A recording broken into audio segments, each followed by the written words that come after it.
Right, I think we'll make a start, folks. So thank you very, very much for joining what I hope is the first of our online conferences.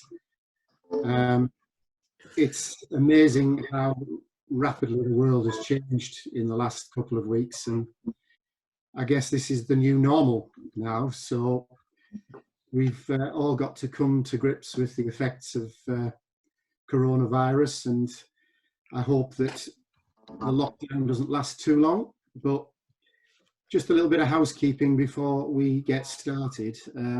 Couple of things. If you find that the picture or the sound is dropping out all of the time, it's probably your internet, and you might want to just knock off the video and stick with audio only.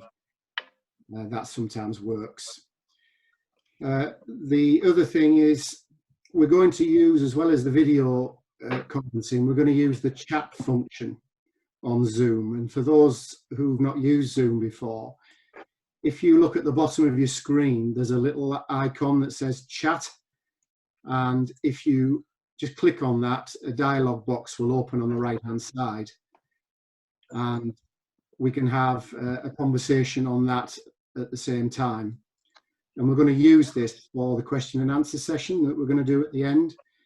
So as we go through this session, if you have any questions for the speakers, I can see a few people using it already, just start typing in your question, but could I ask that you type in the name of the person that you are directing the question at, followed by your question.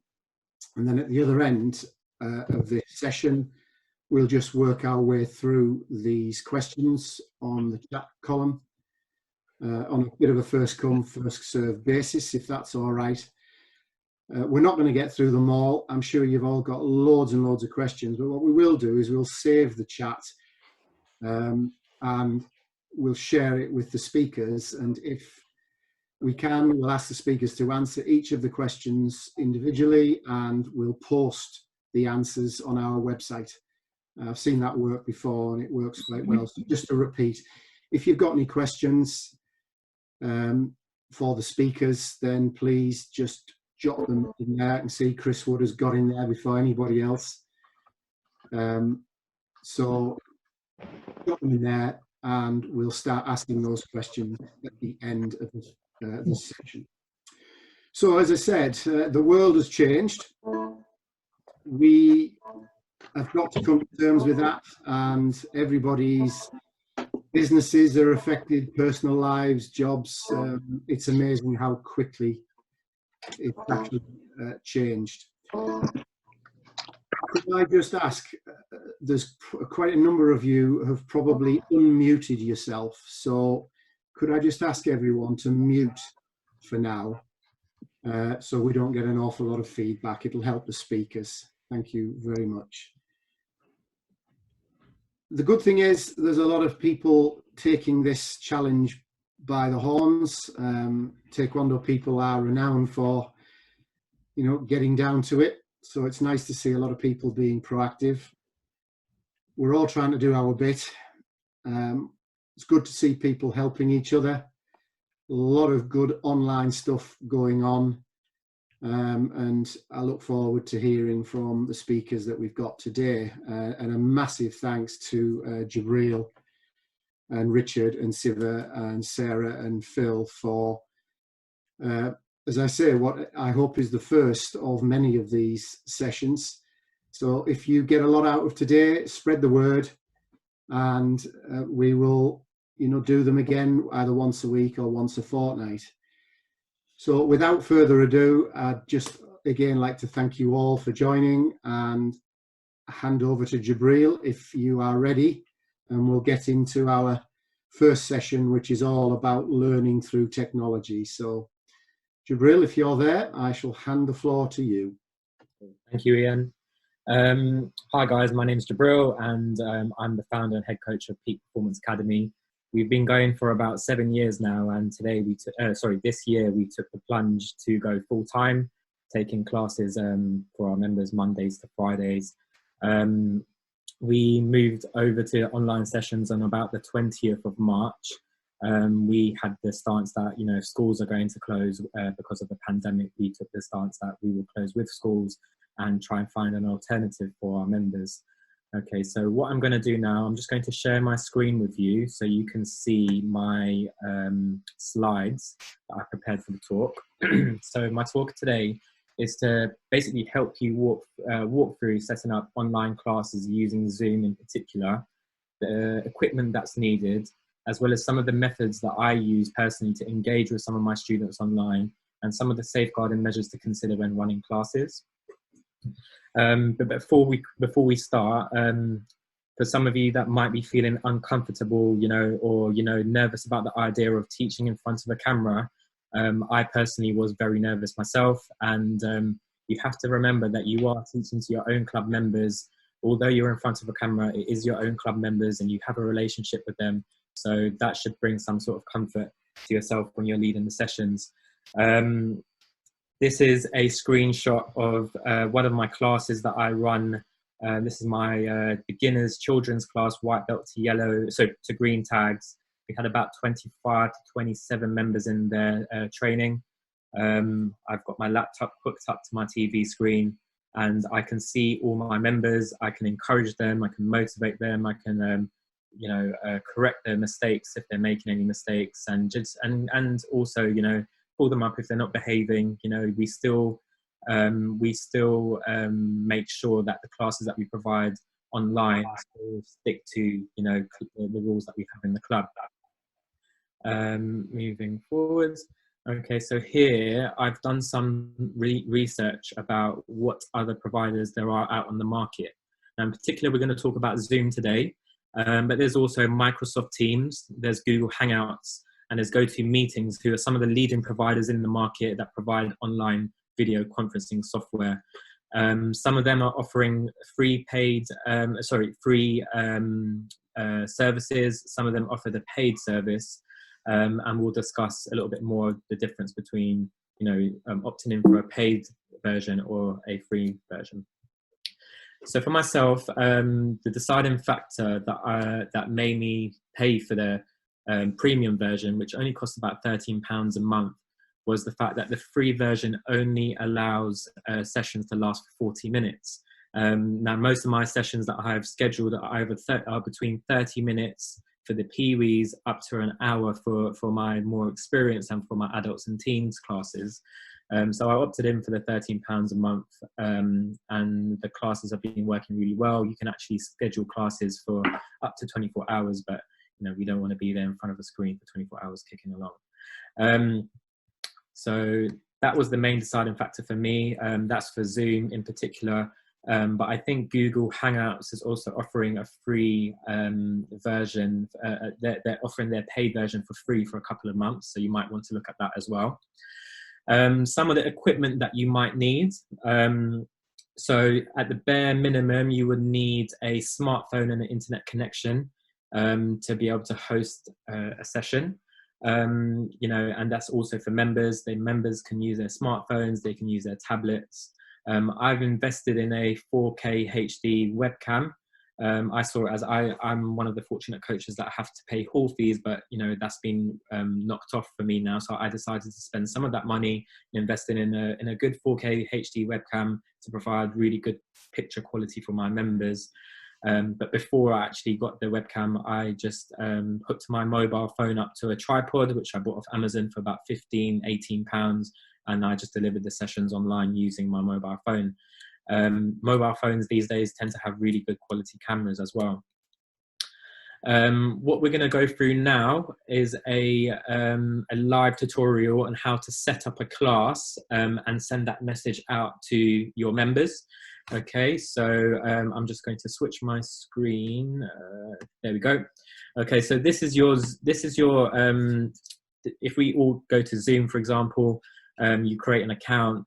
You can then click on your account section here where it says My Account. And then on the left panel here, it would say Meetings. Okay, so if we click on Meetings here, we can schedule classes. If you have, so from here, we'll click on Schedule a New Meeting. And I might put down, for example, my little kickers classes that I do. Okay, you can add a description of the class if you wish, and by clicking on this little calendar here, you can, you know, set the day for whatever day your class runs on. I run mine on a Tuesday from 4 o'clock. Where's that? 4 p.m. Okay, I generally put on an hour duration, even if the class is only for half an hour or 45 minutes, just to give me a bit of time either side of the class. I'm using a basic package today because my club is currently having sessions going on at the moment, but we have got the upgraded version. This is just another account that I'm using. From here, if you have recurring classes, for example, like my little kickers class recurs every Tuesday for the next foreseeable future, I will just click on recurring meeting, and then I will click weekly. Okay, so that will mean every Tuesday, every week, that class will basically occur, and I've selected here 20 occurrences. Okay, that's the maximum that you can do. Okay, you can go in, you can make it as simple as possible, but for me, I schedule my classes, and you know, we run classes from Tuesdays to Fridays, and I have my calendar set out, and I've just, you know, put the schedule links into my mobile phone, which I'll show you how to do, and then I just copy and paste it into our club WhatsApp group. One of the safeguarding measures that you need to think of and be aware of is providing meeting passwords. So not everyone can enter your group. It's only your members that you want to enter your group, and you can change your meeting passwords, you know, every session or every week if you so wish to. So you can put down any password you want. Otherwise, Zoom will choose a password for you. Coming down here now, we've got our host video. You want that on. Your host is yourself, so you obviously want the video on, and you want to see your participants. This is another safeguarding measure that I have also taken upon myself and my club. I require all my members to keep their videos on, just so I know who is standing behind the screen. If my members, after reminding them politely, they don't turn on their cameras, I will kick them out of the group, just because I want to make sure that I know who is standing behind that camera. Audio, I just select both. People can dial in using their phone or using their computer audio. I just use both, just keeps it more simple. You can allow your members to enter before you've entered the class if you wish. There's also mute participants on entry, which is a very important feature. If you haven't used it before, please make sure you mute your participants upon entry, otherwise it will be chaos inside there with all your students talking and the screen switching from one to another. Once you've done all of that, you just click save. Okay, and then we have a few more options here where you can also save this to your Google Calendar, your Outlook calendar for the next 20 weeks. That's if you wish to. Now, this is the important part, copying the invitation. So on the side here, you have a meeting link. Okay, you can copy the invitation. And now for the next couple of weeks, you'll see that there's a little kickers class going on at this time. It allows members here to download this into their calendar. And also this is the meeting link that people will need to click on. And this is the meeting ID, which is needed to enter. And that's the password. So what I usually do, I just copy the meeting invitation. If I go to, sorry, just come in, sorry, if I bring this up here. Yeah, sorry, from here, copy the meeting invitation. Then I will post this onto, you know, my WhatsApp group. You can, if you want, you can just send the meeting link and the ID and password, and you can delete everything else if you think it's too messy, but you know, I'll leave that to you. You can also provide a meeting or schedule a meeting a lot more simpler by just hosting a meeting. So if you click this button here, it will say host a meeting. Okay, and then it would automatically provide a meeting. And then what you can do, if we come back to our normal screen, so if you look at the bottom of your screens, guys, there should be something that says invite. You can send that URL to your members, and they can directly just, you know, enter the group by clicking the link. Okay, so that's just a short walkthrough on how to, you know, set up a meeting link.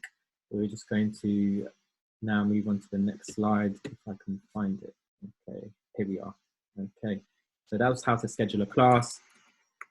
Okay, now some of the methods that I use in particular to engage with my members, okay, is using the chat box, which some of us have already been getting familiar with. So I ask my members if they've got any questions to please put it inside the, in the chat box, or I ask the parents, especially for the younger members, to be with their children whilst they're taking part to ask any questions.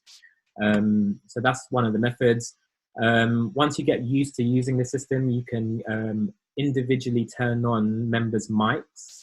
If you look at the screen where we are with the gallery view and you can see everyone else who's in the call, I could click unmute on the actual, you know, the actual video. So for example, I can go to Dave Bellis and I can unmute him.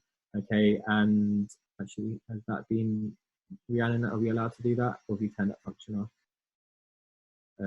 Okay, yeah, there we go. Dave, say hi, Dave. Okay, so Dave's there. Okay, and I can communicate with Dave. I can ask him a question. I can ask him how's the training session going, or I can give him a bit of feedback. Okay, so there's that.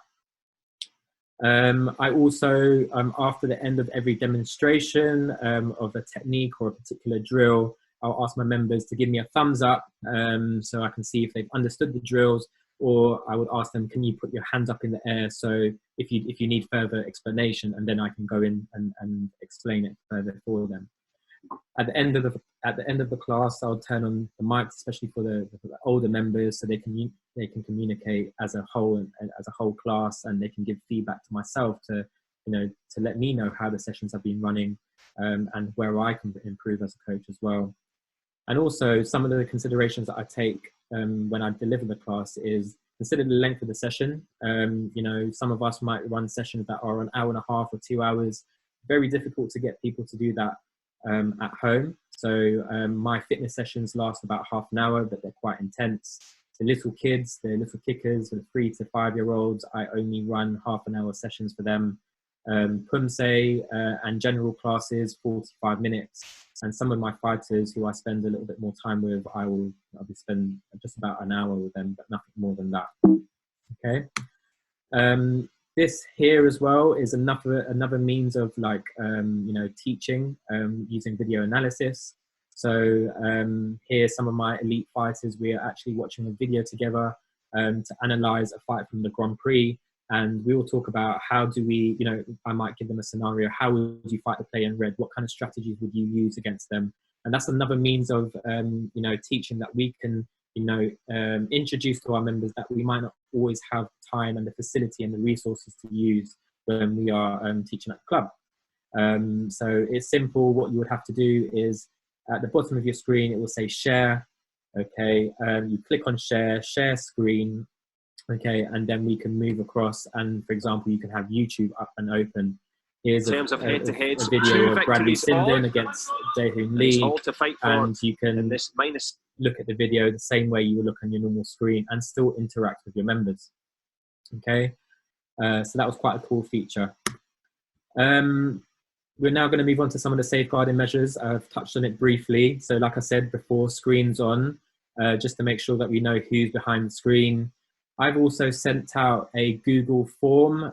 You could also create like a form that you can email out to your members and ask for them to give their permission for videos and photos to be taken, as well as implementing a club safe online safeguarding policy where people can, you know, obviously fill out that form to make sure that you've covered everything as in terms of a coach. You've got their permission to take part in online classes. So I've done that relatively quite easy on Google Forms, but you can create that on Microsoft Word and email it out to your members and ask them to, you know, send it back to you. My club online safeguarding policy has been adapted from the NSPCC social media acceptable use policy, which you can go on their website, and also some of the measures that BT, British Taekwondo, put on their website as well. There's also an option for coaches to record sessions. Okay, so if you look at the screen that we're all on, there's an option to record at the bottom. You might want to record sessions for good practice, just in case there's any injuries that might arise, or if there's any safeguarding issues. You might want to have a recording that you can save on an external hard disk or on your computer, or save it to the cloud, just in case there's anything that you want to refer back to. You know, it's a good way of, you know, having a reference point for any injuries or any safeguarding issues. And I put down here British Taekwondo website, the NSPCC social media acceptable use policy on NSPCC website as reference points as well, just if you want any more information. After now, so we've discussed some of the logistical, the technical aspects of, you know, setting up classes. This is just some of the feedback from some of my members, you know, about, you know, doing some of the online classes. As you can see here, you know, one of the parents was like, you know, your team, quick message to send your team words of encouragement and let you know you're appreciated beyond Taekwondo. Associations like yours are the glue that holds community together. There's a couple of them there that you can see, like, you know, members are appreciating online. And that's just a picture of my club. You know, our clubs are a source of community. You know, we are all part of a Taekwondo global community and a national community, but also we create micro communities for our own members. And our clubs are a place that members might be able to come and express themselves that they can't express themselves outside, you know, at work or at school. And it's their safe space that, you know, they might be able to, you know, come and express themselves and learn new skills and be able to interact with others. And I believe as a coach, you know, we always motivate and inspire our students to step out of their comfort zone. But now, like ourselves, we might feel nervous doing online classes, but we might have to step out of our own comfort zones now to provide our members with the best possible experiences and to motivate them during times like this. I hope that you all find this, you know, useful, and it's clarified some of the issues, some of the points that you might not have been aware of. And I hope some of you can now move on to online classes, live online classes. This is only one medium of teaching online. There's other sources of teaching. You can send pre-recorded material.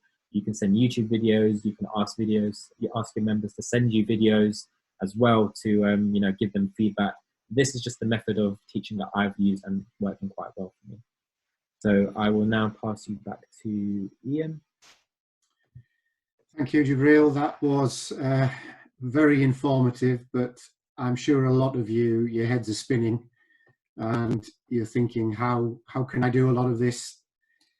I've found playing around with Zoom, getting it on your computers, calling up other coaches and instructors and just having an exchange with them, playing around with all the functionality, you soon get the hang of it. So if we can give any advice, it's just keep trying. It's like anything new. It daunts you when you first get on there. And the other thing is, there's plenty of us doing this now, so share your experiences. You know, some of the stuff Jibreel was showing there, I hadn't even realized that Zoom did that, and there are other platforms that, you know, that offer similar things. So help each other if you can. And that was a great point, Jibreel, about getting your students to keep the cameras on so that you know who's you know, who's in shot. I'm going to talk a little bit at the end about people training in the background. You know, mums, dads, kids, siblings are all joining in a lot of these sessions, which is a really good thing to see. But I'll touch on that later. A couple of quick questions answered before I hand over to Richard.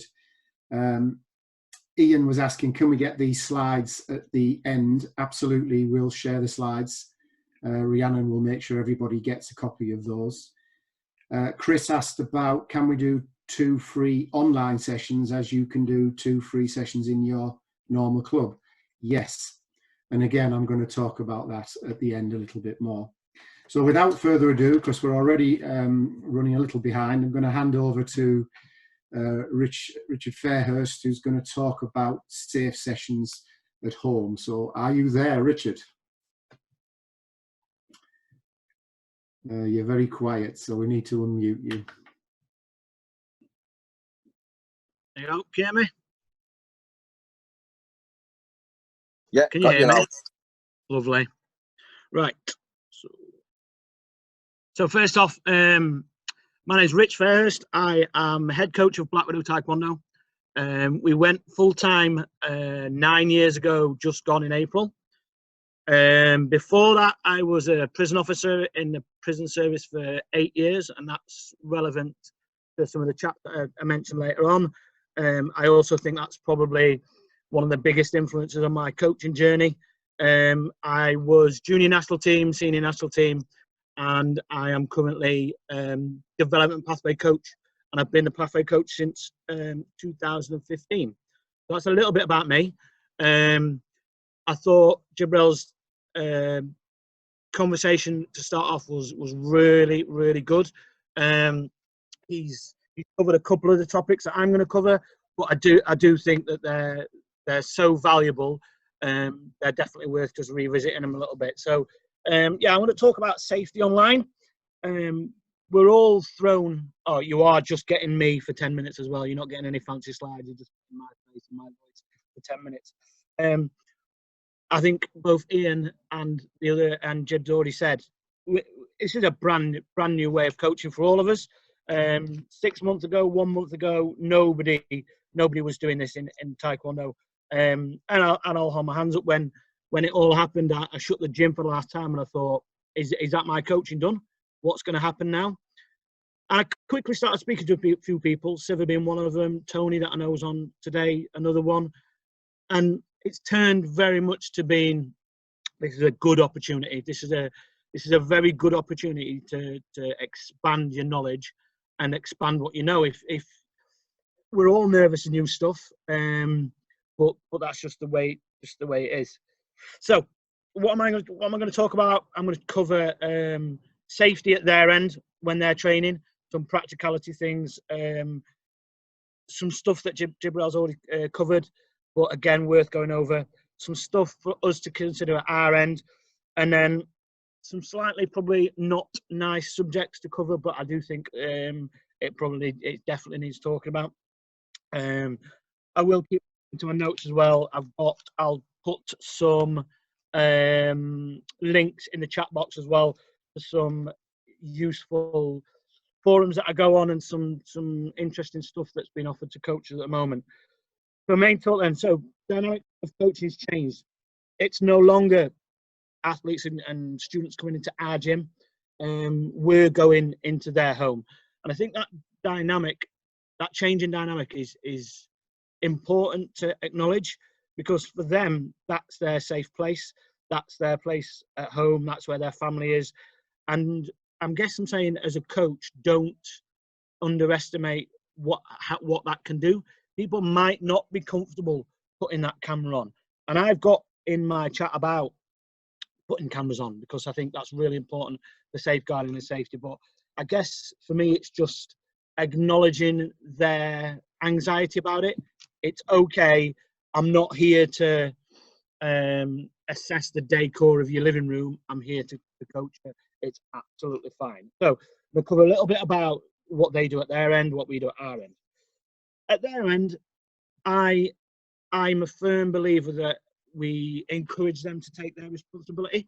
It's their own training area. It's their responsibility to make sure it's safe. We can't go in and check the mats or check for anything like that. So it's up to them. You can give them some guidelines, and there's some guidelines on the BT website. I think minimum it should be a 2x2 square, clear of space, etc. Cameras, like we've already covered, so important to have the camera on. And I think Terry made the point in the chat box. I personally would rather come across as a professional and challenge someone about it, and then afterwards say, this is my reason for doing it. This is exactly why we did it. If I've offended you, I apologise, but that's not my reason. I think one of the big things for us all to do whilst we're coaching online is to maintain that level of professionalism and our identity as coaches. I was on a UK coaching webinar yesterday, and one of the things that came up was we've lost informal chats, and I guess that stuck with me about the level of information we get about people when we're not officially training. So whether we're having a coffee or whether we're just talking to them before a session, I'd be interested to know what people thought about how we can still have that level of informal chat, because we find out so much about them, about their well-being, about their mental well-being, about what they're struggling with at home when we have that, and when we're not just coaching and teaching. Okay, we spoke about Zoom and about how we can generate classes in there. For me, I think it's mega important that we define the rules on there. And another thing that I've been wrestling with is, how do we keep the autonomy for the athletes and the students who are training? How do we make it driven by them? And I think this is a really good tool of doing that, where your group comes up with the rules, give it over to them, and they're much more likely to buy into what the rules are. If it's just us telling them, then I'm personally not comfortable with that sort of role. So that would be a little tip for me, is that you get them to collectively make their rules, such as like the camera's got to be on, use of language, training, extra people training and stuff like that. Okay, our end, it's key to keep that professionalism, use of language, know who's in your session and what's safe to teach them. Is it too complicated? Is it just not possible to teach it in that environment? So I think it's important that you know what your role of the session is, what your desired outcome is, because then you can tailor that session exactly to where you want it. I don't want to go over the bits that Jibreel's covered already, because I think we've already come them. I'll move on to a point about the wider stuff. Everyone will see on social media that there's lots of really kind, humane acts going on, and I think that's one of the things that's coming out of the coronavirus situation, that people are much more willing to help each other and step up and be human and empathic. But as much as there is that, there's also the other side of people. My wife works for the NHS, and they've had a warning that people are trying to steal their ID cards. We've all had fraudulent emails from people trying to scam you out of money due to tax refunds and this, that, and the other.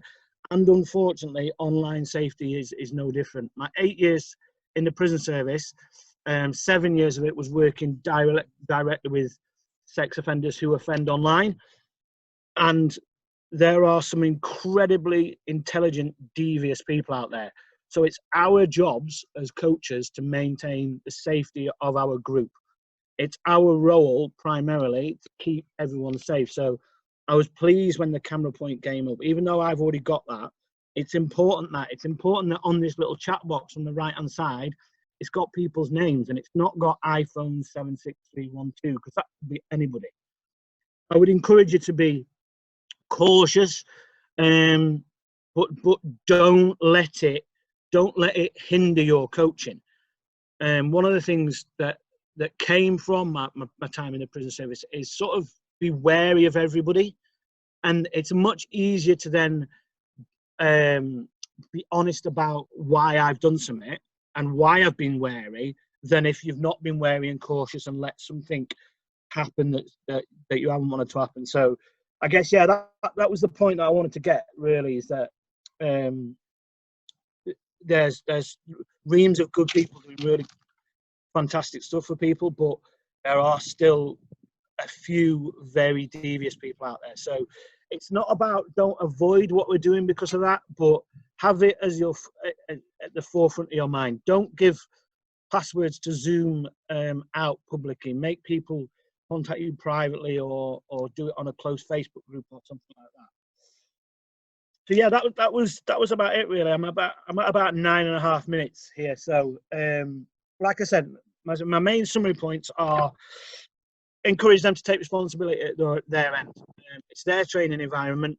We're not there to do that. And let's start the ownership and the learning very much with them. It's their job. Maintaining a professional standard of yourself and I guess the product that you're giving out, just because they're not in front of you and you're not there lined up in your situation, let's try and maintain that. And I guess the last bit is just be aware and cautious of online safety, but let's not stop that affecting this massive opportunity. There's 56 coaches on here that this wouldn't have happened if we wouldn't have been thrown into this situation. I've got a session tonight, and I know I've got athletes from Iceland joining me, athletes from Canada joining me, one of my ex-students from Australia joining me, all in one session. Let's not be scared of it, but let's just be a little bit cautious of it. So, yeah, that's about it from me. 10 minutes 40. Yeah, I will hand back to Ian. Thank you, Richard. Thank you again. An awful lot to take in there. A lot of very interesting comments on the chat as well. If you do see a question on the chat that's directed at you, there's a couple thrown at Jibreel there, and if you do get the opportunity to answer them in the chat group, that would be really, really helpful. As picking up on one point that Richard said there about know your audience. Most of what you are doing should be to closed groups, your own clubs and your own people. So, you know, be very, very wary of anybody outside of your own groups.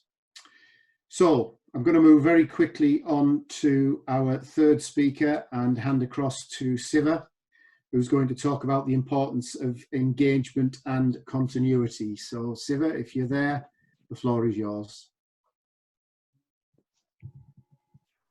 Brilliant. Can everyone hear me? Is that good? Brilliant, good stuff. Okay, right. So good afternoon, everyone. My name is Siva Ramasamy, and I'm the head coach of Gurumu Taekwondo, but also a board director, privileged to sit on the board of directors, especially during these very difficult times. The topic that I'm going to be talking around is the importance of engagement and continuity. And I'll be covering really, why is it important to engage with our members? Why can we not just do nothing and come back in 2-3 months' time? And why is it important to continue doing some really important activities during these unprecedented moments, and what probably will be the benefits of that in a few months' time when things do go back to some type of normality. So actually, why is it important to engage with members during these difficult times? Well, some of the very obvious ones is to keep members physically fit and to ensure they have a good level of mental well-being, but also to ensure members' technical standards don't actually drop. Some other stuff also that I've come across during these periods is to ensure members continue with their weekly routine and to ensure life continues to somewhat of a set schedule as much as possible, and to maintain focus and discipline, just like how we would and how our members would in our normal training sessions. A lot of our members actually look up to us as and their coaches as role models and take inspirations. And these times are crucial for us to be standing beside them, guiding them, and for them to take some level of motivation and inspiration so that that flame is burning until we get back into our dojang. Other areas such as learning through challenges. The greatest learning takes place when we are faced with challenges. We all know that. At which point we will need to adapt and change.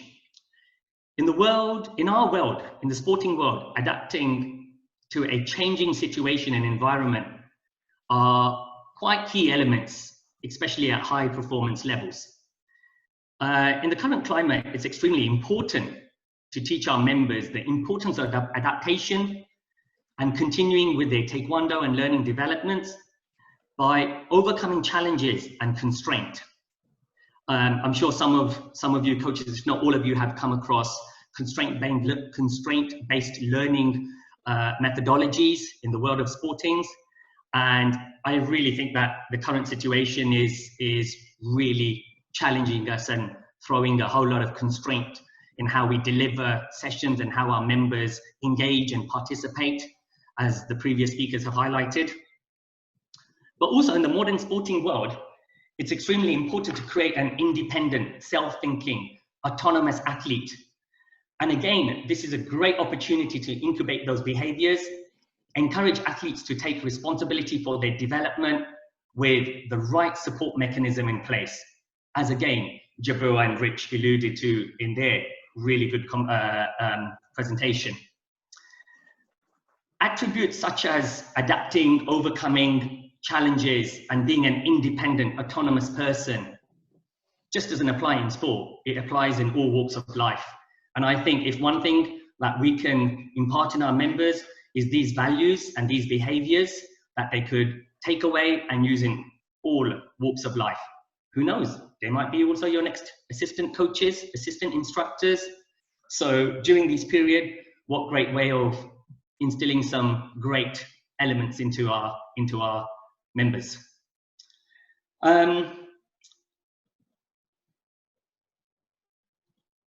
If we was to look at the effects of lack of contact and engagement, actually, I was thinking, well, you know, a couple of months down the line, reopen the club, everyone will turn up. But actually, that wasn't the case.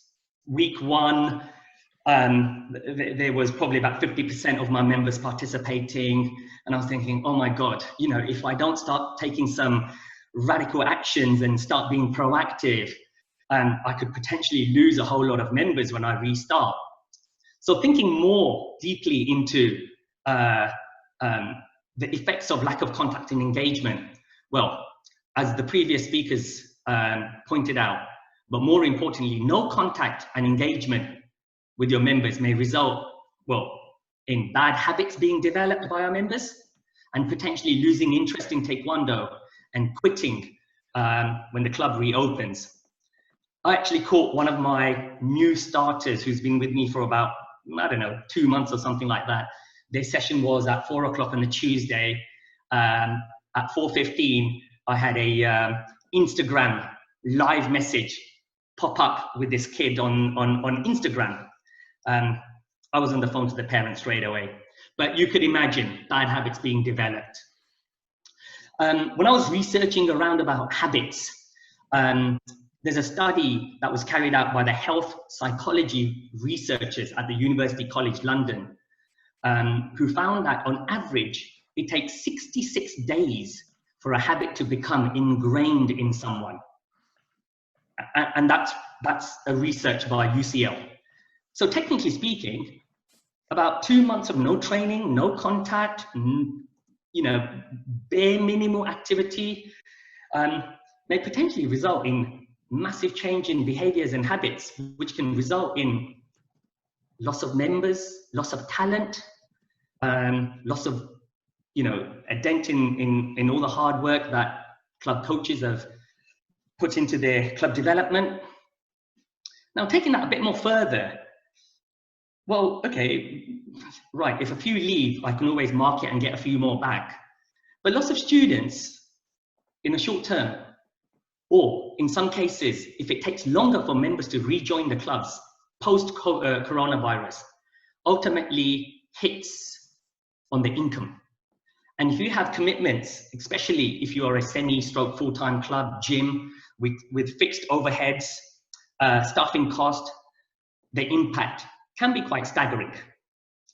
Now, you know how well or how many students you recruit on a weekly, monthly basis.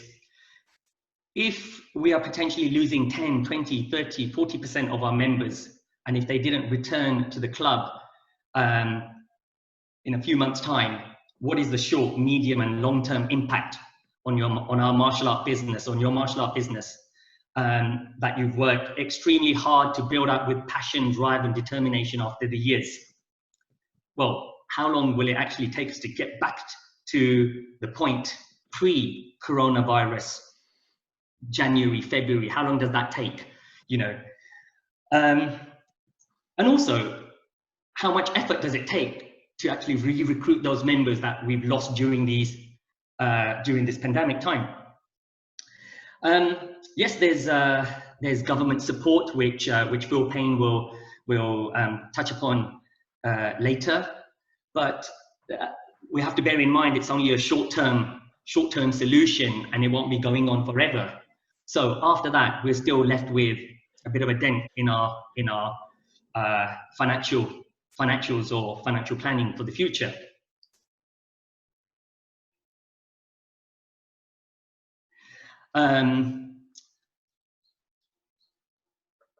So really, I think it's really important to kind of ensure not only for club development, but also for your business's financial stability to ensure that there is a level of continuity and there's a level of engagement.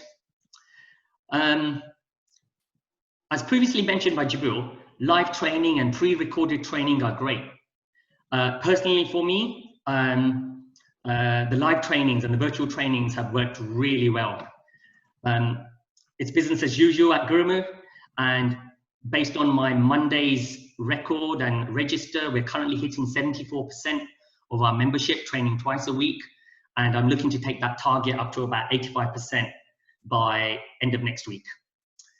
Couple of things that I've personally done to remove some barriers is massively reduce the monthly membership prices, and strangely enough, only 12 have put their membership on hold and are willing to join back when classes resume. But I've made it a policy that they can still continue and train. So it's really about removing the barriers, but it's also about keeping the parents in the loop as much as possible. So a couple of things that I've kind of proactively doing at the moment, week 1 and week 3 of the month, sending out either messages or touching base over the phone, a 5-minute, just a quick hello. How are you? How's everything going? Please stay safe. If there's anything that I can do, please let me know. And, you know, surprisingly, it's gone down really, really well. So that's week 1 and week 3, so every fortnight base. Week 2 and week 4, a MailChimp in a professional manner, touching base with all the parents, giving them updates, information, important information, tips, useful links, training videos, member of the week announcements, just anything to keep them engaged, and really just keeping that communication channel open. There's also some other activities, and you can be as creative as possible. I've gone down the route that British Taekwondo Black Belt grading is taking place in September. Got about 25 members who need to take their grading. Half of them have been at university and haven't been able to do their grading for the last few years. Another great opportunity to get all of them in. And we're running Saturday, late morning, 1.5 hour, 2-hour training session. And it's really just Black Belt training session. If you've got elite squads or fighting squads, you know, you could probably touch base with them as a squad. I'm doing once a week, touching base with the squad, making sure that they're following their training programs. They are really just focused. And again, touching upon that autonomous athlete, taking responsibility for their learning and development, sharing it with their peers. Rich mentioned about continuing that informal conversation. We could do 15-minute phone surgeries or Zoom surgeries, which I'm currently doing, 15-minute time slots. And it might not just be Taekwondo, it might just be addressing some of their personal challenges at the moment. Here's a good one. I've got a whole lot of kids who are doing GCSE and A-level exams, and they think that's it. You know, their predicted grades is what's going to go on their applications. But actually, there's other things that's coming ahead. And this Friday, we're hosting our first Zoom support session for GCSEs and A-level members, bringing in some key speakers like teachers and professionals and just giving that extra support to them. And also, I don't know, do you have other people within your network who've got other key skills? I've got a friend who's a Zumba teacher, a yoga teacher. And tomorrow we're actually not doing Taekwondo, but we are doing a yoga session. So really just being as creative as possible and thinking of other ways to engage with your members. Really just wrapping up now. There are so much opportunities.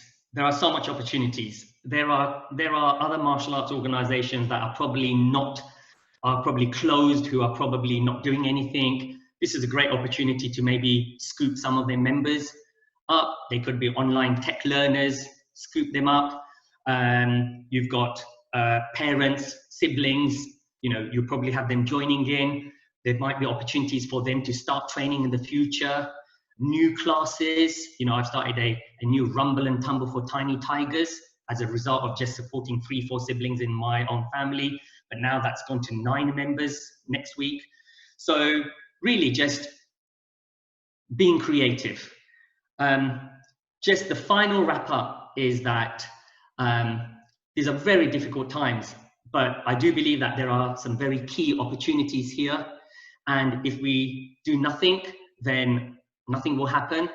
And this is a time to put as much into our Taekwondo clubs and what most of you call your babies, But more importantly, I really do believe that we have a duty, a moral responsibility for our members and our community and our society. And I'm sure we will come out of this unprecedented times more stronger and more united. And on that note, I hope you were able to take a few things away. Fire out any questions if you do, but please do keep safe, stay at home, and hopefully we'll come out in a positive manner in a few months' time. Thank you. Thank you. A lot of very wise words there. One of the biggest parts around keeping engaged with your members is we take for granted sometimes. Taekwondo and Taekwondo clubs are an awful lot of people's social lives, as well as other benefits. And in times like this, we in some ways have a little bit of a responsibility to look after our people. So Sarah now is going to talk about physical and mental well-being at the present moment. It's very, very apt because there's a lot of lonely people out there, and isolation does very odd things to your mind and your body. So Sarah, if you were there, over to you. Thank you. Great. Can everyone hear me? Just give me a thumbs up. Cool. Okay. For those that don't know me, I'm Sarah Stevenson Jennings. I'm an ex-Olympic athlete, Olympic medalist, won the Worlds and Euros a few times. I'm now, for you, British Taekwondo president, which I'm really enjoying representing everybody. A board member, and I also support the cadet program when I can and if I'm needed to. So just listening to you guys, I was kind of thinking, how am I going to help? You're all doing so many incredible things for your clubs. And then I thought, well, how are you looking after you? So surely the better you are physically and mentally, the better coach, mentor, husband, dad, wife, mum, that you're going to be in this period and after this period. So hopefully what you can take from this, I'm not going to tell you what to do. All I'm going to do is tell you how I look after myself physically and mentally, pre, post and during this pandemic, and how I physically plan everything. It hasn't changed. What I did before this hasn't changed. It's just adapted to this situation. And honestly, I'm not perfect. I'm human, and I'm going to tell you what I do, but I don't always do it. And when I don't look after myself, I can really feel it. But when I do follow my own advice, then I do feel much more control of my life, and I feel much happier in myself. And for me, that's the most important thing. If you're happy, then it kind of gives out those good positive vibes to everybody else, and everybody else in the household feels happier as well. So I have done a presentation, but I'm not going to go on to it quite yet. I don't know about you guys, but I am a bit of a planner, and I like to plan my weeks in advance, into quite a lot of detail, even to the point sometimes what I'm having for dinner. You know, that's just me. So sometimes I don't even stick to it. It's just kind of getting everything that's in your head out. So then it's not swimming around in your head like, oh, I need to do that, I need to pick this up.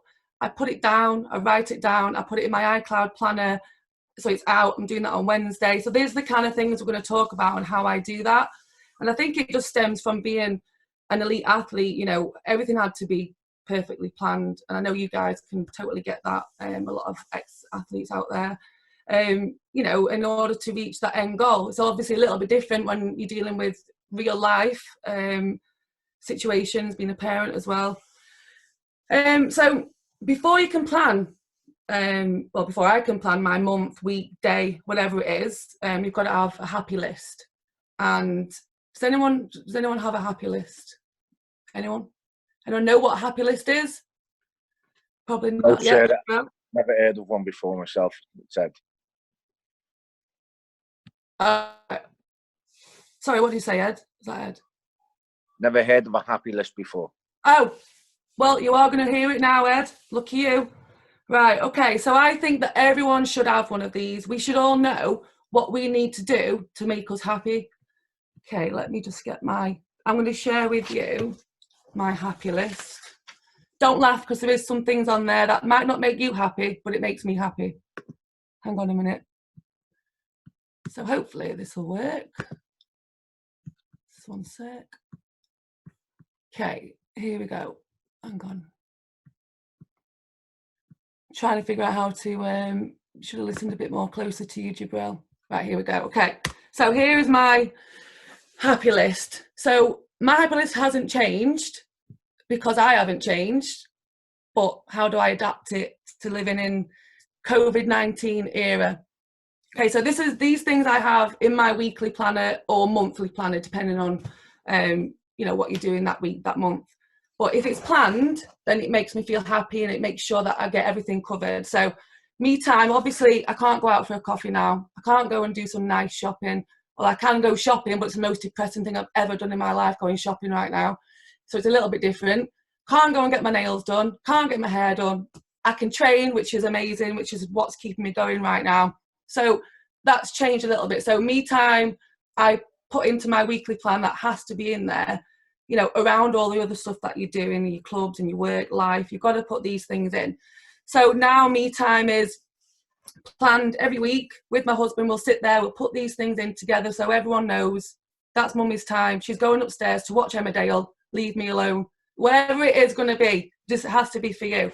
So I've got now going upstairs, catching up on my soaps, going for a walk, listening to crap music like Meatloaf. Yeah, so, and training. They're my kind of me time, and the training thing is absolutely incredible right now, and I'm getting so much more of it.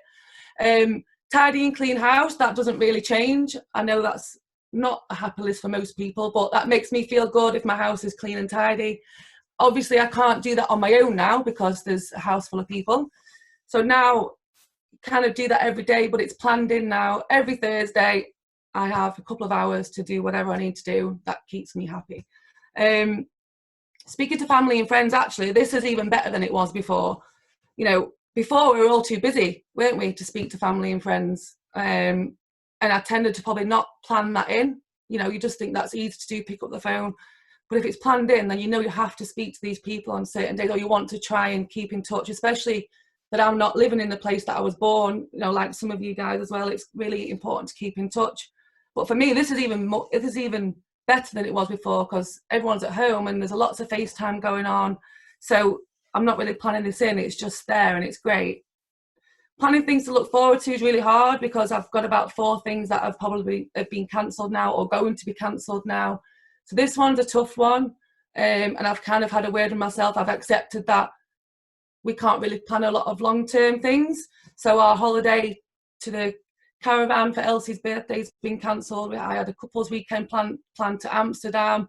Potentially our summer holiday is going to be cancelled. So we now have to, for me to plan these, my happy list is short term. So we've got Easter on Sunday.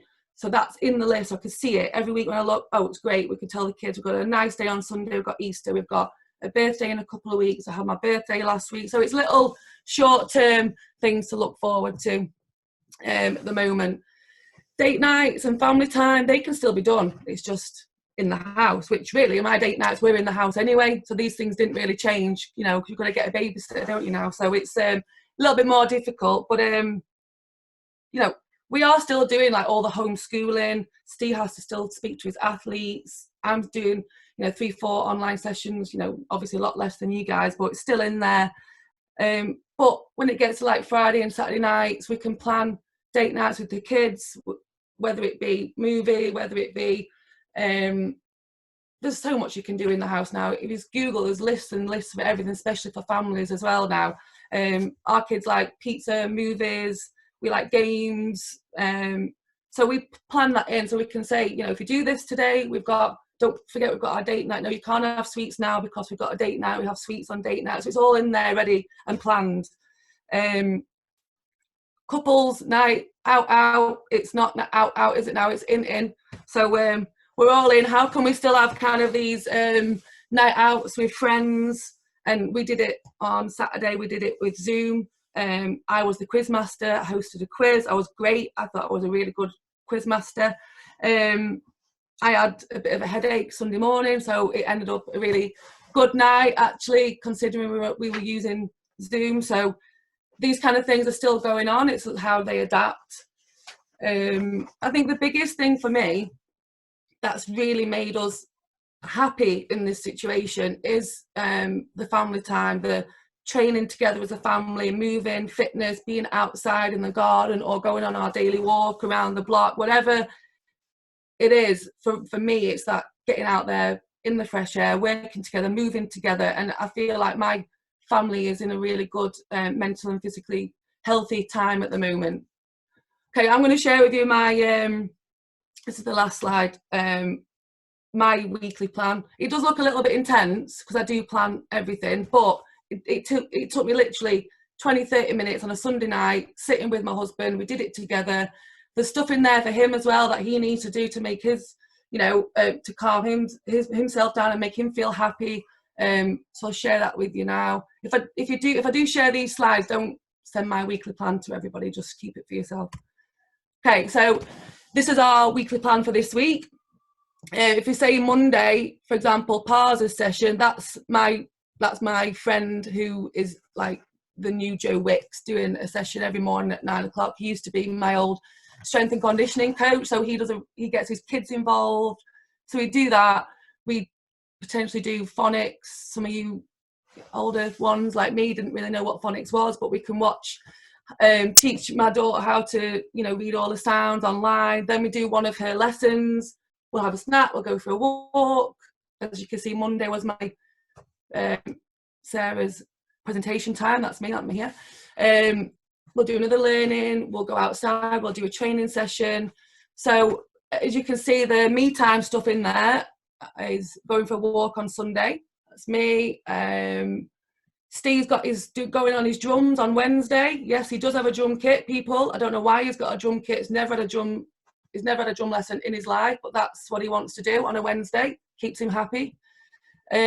Housework on a Thursday, date night Friday, date night Saturday. So all the things that make me happy are in there, but all the things we have to do are in there as well. And, you know, when you're doing it, I would suggest put all the stuff you have to do in there and then look at your happy list and see where you can put those things in. And I promise you, you know, you will. For me, it looks great that you can see everything's all on one page. You're going to have a productive week, getting everything you need to do and have to do, and also getting all those things that make you feel good, physically and mentally as well. So last slide, these are the things that I've kind of taken from this this time of our lives. You know, I'm having a great time really, other than the fact that you can't really go out and do the things you usually do, but there's so much more we can do that we've never seen before. You know, for me, it's great to see my husband. He is so happy at home. He's always away, as you know, those that know him, he's traveling so much. Like, he is loving life, just being with us and having that family time, doing the gardening. The garden's never looked so great. You know, moving together, all the family fitness stuff we're doing, just all those positive endorphins in our house is, you know, never been as good. I like a challenge, so my mind's been challenged so much. What am I going to do with a 3 and a 4-year-old to keep them busy? What am I going to do for myself to keep me sane and working together as a family to make, you know, to make this happen and make it work? It's challenging, but it's good. We're spending less money. We're eating a lot healthy because we have to kind of put everything together, because I don't want to go shopping. It's the most depressing thing ever. No traffic. And I just think the last thing I'm going to say is, I just think right now it's actually a really amazing time just to stop and breathe and just take it all in, because we never get this opportunity. We might never get this opportunity again. That's me done. Thanks. Thank you very much, Sarah. Problem. Good way to end there, using the word opportunity rather than challenge and crisis and everything else. Now we'll very quickly, we're running about 10 minutes late, so I hope you can stick with us. We will do the Q&A after this next section, but I want to move quickly on to Phil Payne. Phil's going to talk about probably one of the big things that a lot of you are going through your minds at the moment, around how the hell financially do I get through this. So Phil, over to you straight away. I'm sure this will generate a lot of questions. Hi guys. Okay, my name's Phil Payne. I've been teaching Taekwondo since about 1996. In 2008, I went full time, and then in 2009, I opened my first full-time venue, and then I was stupid enough to open a second one then in 2014. We have about 500 members. I've got a little bit more time now. I've taken a bit of a step back from the teaching to help with the clubs and help with the coaches to ensure that they stay sustainable. And obviously this period is like no other. I'm just going to flip onto the slide because we've got to get through this information fairly swiftish. Oh my God.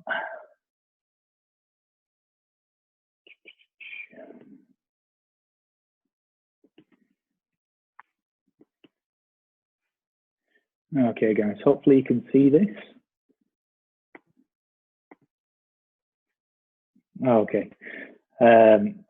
Okay, so obviously I've just been through the quick intro there. Okay, so here we've got the coronavirus retention scheme from the government. So this talk is going to be based around sort of the financial and business aspect of, if you like, of trying to get through this period and then coming out of it the other side and being in a good position to continue building what we've built over the years. So the government has put out several different schemes to help us, if you like, during this period. Now, the coronavirus job retention scheme is for those of you out there that are operating from a business point of view. If you pay people and you have a PAYE scheme, then you'll be able to use this to help you subsidise the wages for people that are currently working for you but can't work, if you like. So the employees need to have been working for you before the 28th of February. That's one of the requirements that the government's put down there. The government will subsidise up to 80% of the monthly salaries to a maximum of £2,500 per month per employee, whichever is the least.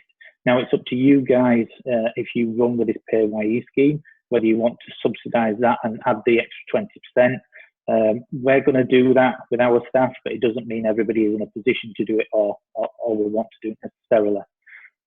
These employees will be known as furloughed workers. If you're furloughed, that means that you're not able to work. So if you can't furlough somebody that is employed by your company in your club and then have them run all the social media, run live classes on a night and do everything else, this is not a way, if you like, to make money. This is a way to help those people that were working in the clubs, in the full-time venues and the other leisure industries, and they can no longer work, if you like, at all. So you've got to be careful with that part. You can backdate the furlough status to the 1st of March. But I know if a lot of people were like us, you were operating up to sort of middle of March, so you've got to be careful of that as well. If you furloughed people, in fact, if they stopped working earlier on, like at the beginning of the month, then you may be able to backdate this all the way back to the 1st of March. Initially, it's only open for 3 months. Now, the PM did say that if it goes on longer than this, then they will support it longer as well. The system that they're putting together at the moment will be up and running by the end of this month, is what they've said. And then what you'll do is you'll apply for 3 weeks at a time. Okay, oops, that second. Okay, next. Okay, so that is for people that are running their own companies and that are employed by the companies using PAYE. If you are set up as a sole trader or an individual partnership, not an LLP, but just an individual partnership or an individual self-employed, then you will also have another scheme that you're able to claim 80% of the profits that you've made, and that's averaged out over the last 3 tax returns. The only problem with this at the moment is that because it's another scheme that they've come up with after the other one, the one for sort of limited companies and businesses will take priority, and they'll be working on that. They've been working on that first, and now this one has been put back to the end of, where is it? It's going to take at least 3 months before you're able to get the payment back on that. So it's a long time. It's a long time to survive if you've got no income. So most people, they'll be struggling if they've got to wait for this payment to come through, unless they've got some emergency funds or they're running sessions outside of this. Yeah, so you can apply, you'll be able to apply for backdated all the way from June back 3 months. Now, the difference between this scheme and the one for limited companies is that with this scheme, you're able to work at the same time as making the claim for lost revenue, if you like. Whereas with a furloughed worker, you're not able to work and run your classes and do everything and claim the 80% guarantee salary as well. So this is the other side of the coin, if you like, to the limited company, or you are self-employed. Okay, quickly going on to the next one. I know it's a lot of information, but you will be able to get these slides and then go through them in a little bit more detail later. Okay, onto the businesses that have full-time venues. There's extra help for those people out there that are running full-time leisure facilities. It says if your club is based in England, but there's comparable schemes, I think, for Wales and I think for Scotland as well. So look into that just to confirm. But as far as I know, I did have a quick look at the Welsh one, and there is a scheme that's quite similar to this. You can apply for this scheme if you're registered for leisure and assembler, which is basically D2 planning, which will cover most clubs that are out there at the moment. If your rateable value is 15,000 or below, you'll be eligible for a £10,000 grant. Now, a grant is different from a loan. A grant means they're giving you this money and you don't have to pay it back. If your venue has a rateable value of between 15,000 and 51,000, that's a rateable value, then you'll be eligible for a £25,000 grant. Now, this is all based on the fact that you've already registered your venue with the council and that you've been paying rates, or that you've been getting that report back from the business rates office to say that your business rate is free at the moment, or 100% subsidised, if you like. So as long as you're registered, you should be able to get access to this.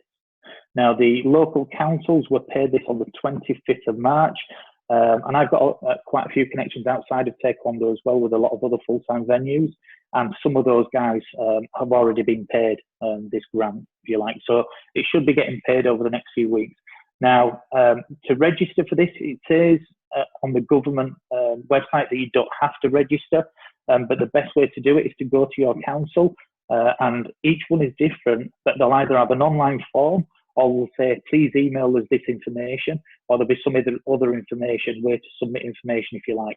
This just speeds up the process because they've got the information that they need to hand without having to go. There will be some cross-checking, but it's a good way of getting on the list early, if you like.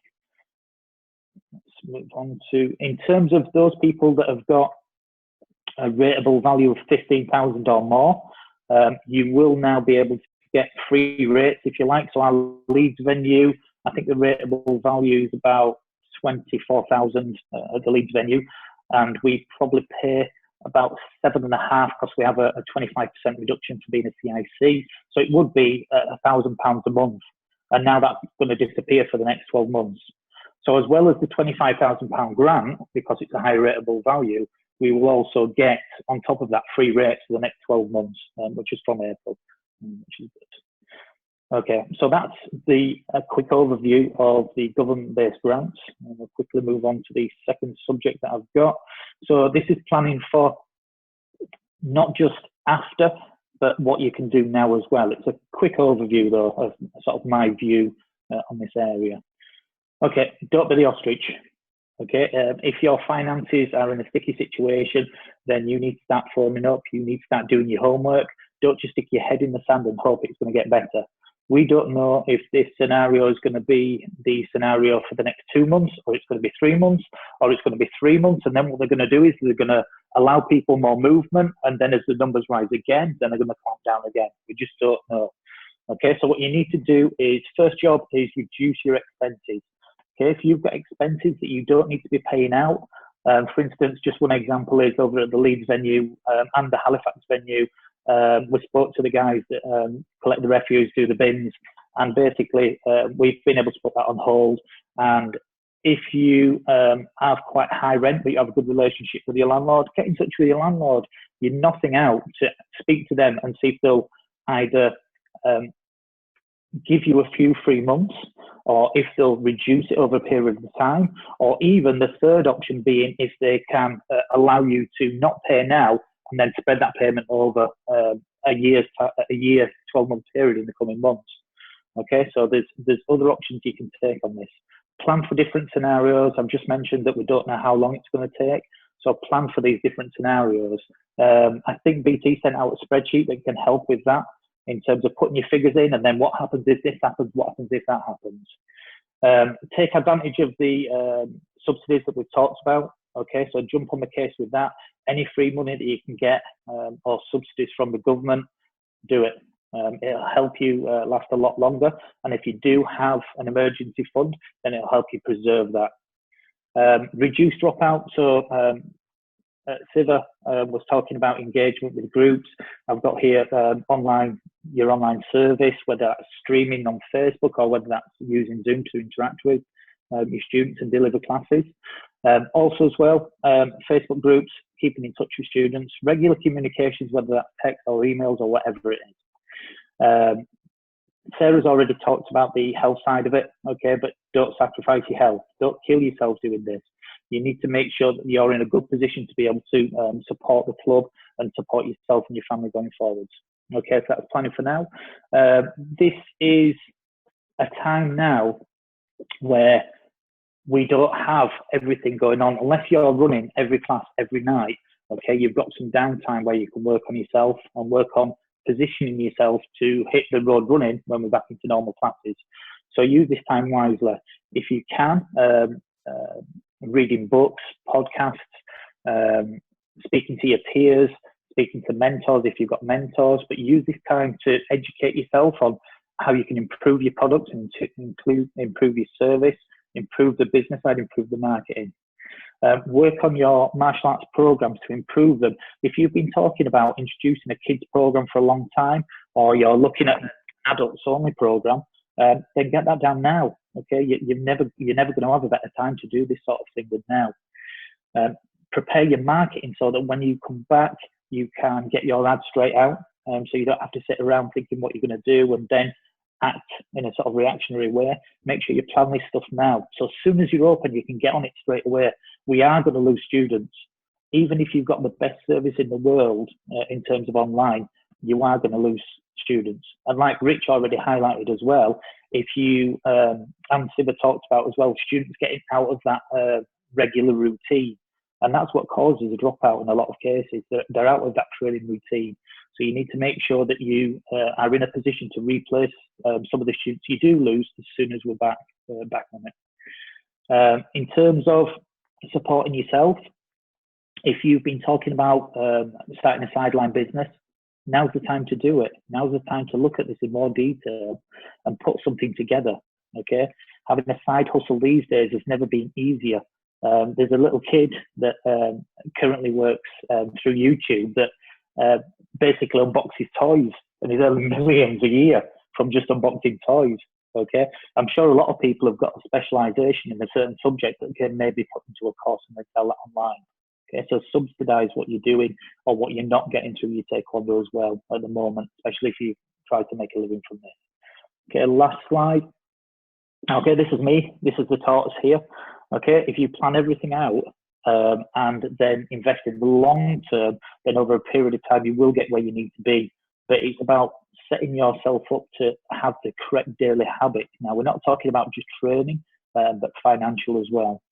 So one of my mottos is to buy for need or really want. A few years ago, I caught myself buying things that I just wanted.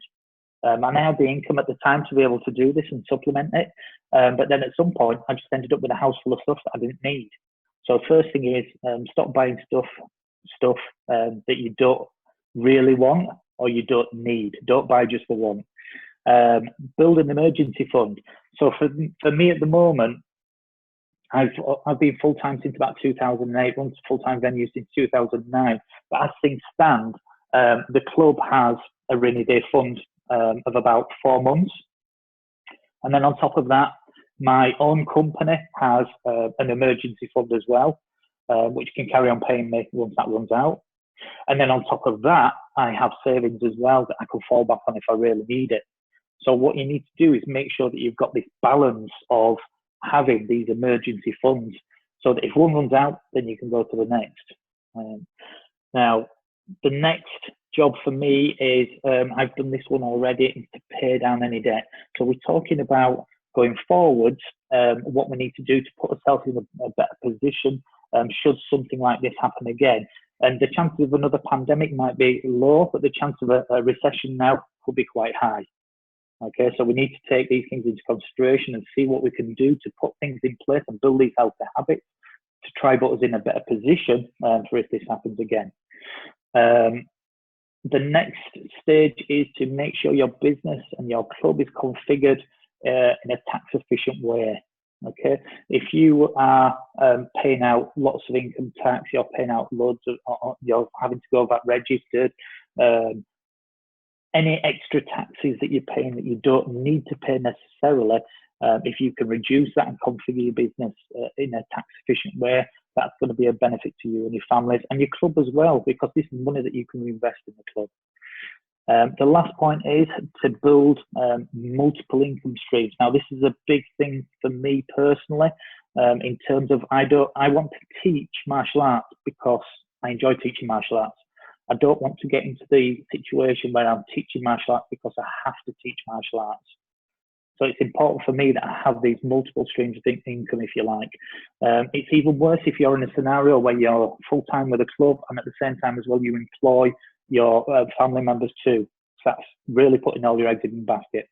So make sure as much as you can do this. You've got your income from the club, you've got the income from maybe a sideline that you're doing online, you've got stocks and shares ISAs that you can invest in. If you don't have a pension, then by the time you get to 67 or whatever it will be when you retire these days, you will be on about, I think it's about £800 a month that the government will provide you. If you don't have these things in place, if there is a pension by the time you retire, then it's going to be a tough retirement. Now, you can obviously go into other stuff like property and collectibles and things like that, and not all these will resonate with everybody, okay, but hopefully some of these will resonate with some of you. Okay, so that's my contact details. So that's the end of my presentation. I'll just pull this off here. So yeah, basically we need to get through this period, but what we need to do then is make sure that we come out at the other side a lot stronger. Okay, I'll pass you back to Ian. Thank you, Phil. Again, a hell of a lot of content, very, very useful there. Just while we've got you, Phil, and looking at the chat stream, there's been quite a few questions around people that don't own the premises, they're in rented premises, and how how they stand in terms of grants that you were talking about. What's your understanding? They won't be able to get the they won't be able to get the grants based on rateable value because they're not the one paying the rates. What they may be able to do if they are a not-for-profit, there's another £10,000 grant that Club Matters, I think, emailed, and BT have emailed out as well about. They may be able to get access to that as well if they're a not-for-profit. But as it stands, with those £10,000 and £25,000 grants, they're only to people that are paying business rates, basically. Thank you. Thank you. As Phil said, there's an awful lot of information that we're trying our best to collate and put together. There's a useful document on BT website at the moment, our Club Coronavirus Survival Pack, if that's the right expression. I don't think it is, but you get the drift. So thank you very, very much to all the speakers. Apologies that we are running a little bit late, but if you're sticking with us, then we will now move it into some of the Q&A, and I'm just going to work from the top and answer some of the questions that are on the chat group. As said, Chris asked if the 2 free online sessions are covered by BT's insurance. Yes, they are. Ian asked about getting the slides after this. We will make sure of that. Rhiannon's on that case, and we'll make sure everybody on this group gets a copy. Steve, you were asking about, can we record a video and put it on Zoom? Again, under the terms of the insurance that we've managed to extend around online activity, as long as you're generating and providing content to your own members within a closed group, the answer is yes.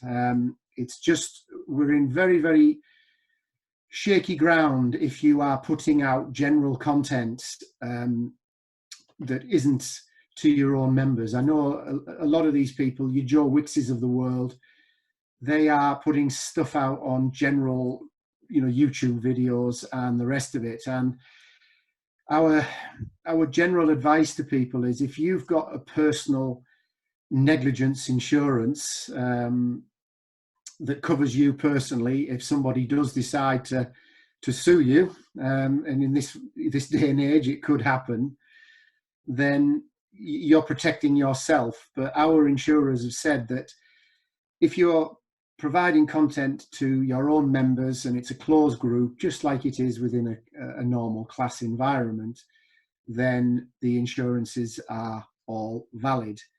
If you are creating stuff and just putting it out there on open platforms or on YouTube, then you do leave yourself open, and it's better to consult an insurer and make sure you're individually, as instructors, you're protected if somebody does decide to have a pop at you in the legal land.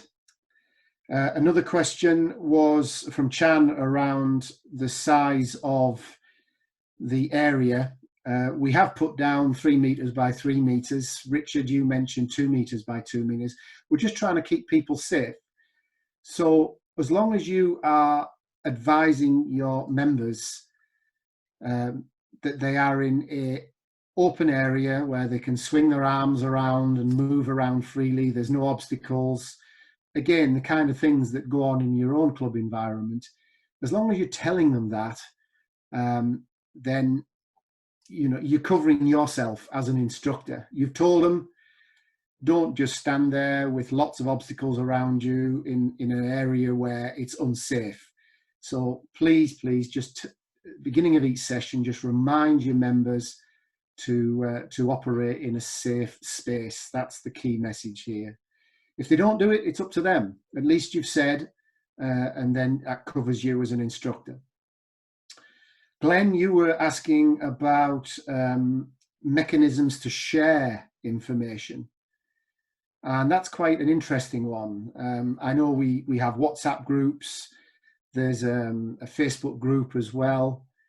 And if any of the speakers have any, good ideas that they can pop onto the chat group about how, as a big group, we can share best practice and good examples of best practice, that would be really helpful to understand.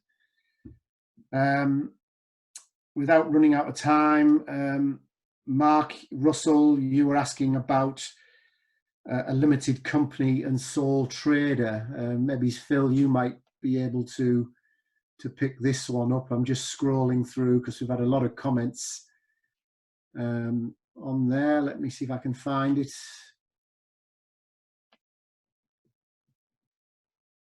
Wow, there is a lot of comments on there. I've actually lost that one now. Mark Russell, perhaps we can unmute you and you can ask that question again if you're still with us. Let's see if I can find you. Well, there's a lot of people still on there. I'm not sure if Mark's still there, actually. No, it looks as though he might have gone. Maria asked can you teach yoga as part of the sessions. I'm going to just leave that one there and touch on that in a second, because I've got a little bit of an announcement to make about another type of membership that we are opening up to people. Sharon Ward was asking about a letter for members that we could produce to send to parents. This is all based around keeping your BT membership and your club memberships up to date, and as long as the clubs are providing a service and BT are providing a service, keeping ourselves relevant, then we do need to encourage our members to keep paying their subscriptions. I know it's tough, and I know the urge in these times is not to do that. A bit of an, not a knee-jerk reaction, but the instinct is just to pull back. But as long as you are providing a service to your members, then we all need to keep going. We all need to conduct business, because at the end of this, we need to come out, yes, a little bit leaner, but stronger with it. So I would encourage people to, to keep in touch with their members. And obviously the people that are here today are definitely doing that. Like I said at the beginning of this, we have a lot of questions on the group chat. So what I would ask is some of the speakers, we're going to keep this group chat, and the people who've been talking today, could you answer, we're going to save this, we're going to try and answer all the questions that are on it, and post this on our website for everybody to see. So it'll be a bit of a Q&A. We'll also share this with people. So if you've sent private messages, then we will obviously answer those privately, but all of the group chat we'll share publicly. Just to wrap things up, again, I just wanted to thank all of the speakers. I hope you found this really, really helpful. We do want to do this again. So what I would like is for you guys to send in some topics that you think would be really good for us to cover in the future. And we will try and sort of prioritize them, block them off, get guest speakers on, and hopefully answer some of your other questions. So please contact Rhiannon at media@britishtaekwondo.org if you don't have an email address, and just give us some ideas for future ones like this. We definitely want to do it again. Something that we are going to announce very, very well, probably later today or tomorrow, is we've been working with insurers to open up we're going to call it friends and family membership level. A lot of feedback from people saying in the background, whilst their members are training in the closed groups, mums, dads, siblings have all been wanting to join in. Now, people that have done no training with Taekwondo at all, or you as an instructor have not had the opportunity to assess people at all, it's a little bit dangerous, and we shouldn't be doing it. Obviously, you can't stop people, but as Jibreel said at the start, if you can see who's in your group sessions, then you shouldn't have people in the background who've never had any Taekwondo training at all trying to do high section side kicks and falling over, hitting the head on the fireplace, and then trying to sue you. So that's the kind of thing we want to avoid. So we are going to launch a friends and family membership, and details of that will be put on the website later this afternoon or first thing in the morning. And it will be an opportunity, I think, for club coaches to start doing just general training, basically getting on the act of the Joe Wickses of the world and start doing general fitness, gentle exercise for all of the families and siblings of people who are barricaded in their houses and looking for something to do. So please, have a look at the website. We'd really like your feedback on it. So we'll publish this later on today, and come back to us if you've got any comments on that. Just to wrap up, once again, thank you very, very much to Jibreel and Richard, Siva, Sarah and Phil. Please keep positive and proactive. Share. We are all in this together, and we will be very much stronger at the end of it. As I said at the beginning, Taekwondo, we can play a big part in this. If you come from the martial arts background like I do and a lot of you do, we espouse and we teach our students all about indomitable spirit and positivity, in adversity. So please look after your members. As I said halfway through, Taekwondo in its many guises is very good for physical and mental well-being, and try and build a much, much stronger community, so that when we come out of this, we are, stronger together. So on that, I do apologise that we've gone about half an hour over. We'll try and be a bit leaner and meaner next time. But I really do hope you've enjoyed this, and we're going to do this again. Please put the word out when we promote this to instructors again, so we can build a much bigger community next time around. And please give us your feedback on some of the topics we've covered today and what topics we could cover next time. So thank you all. Keep strong, keep safe, look after yourselves, and we will all see you very, very soon again. Thank you, and goodbye.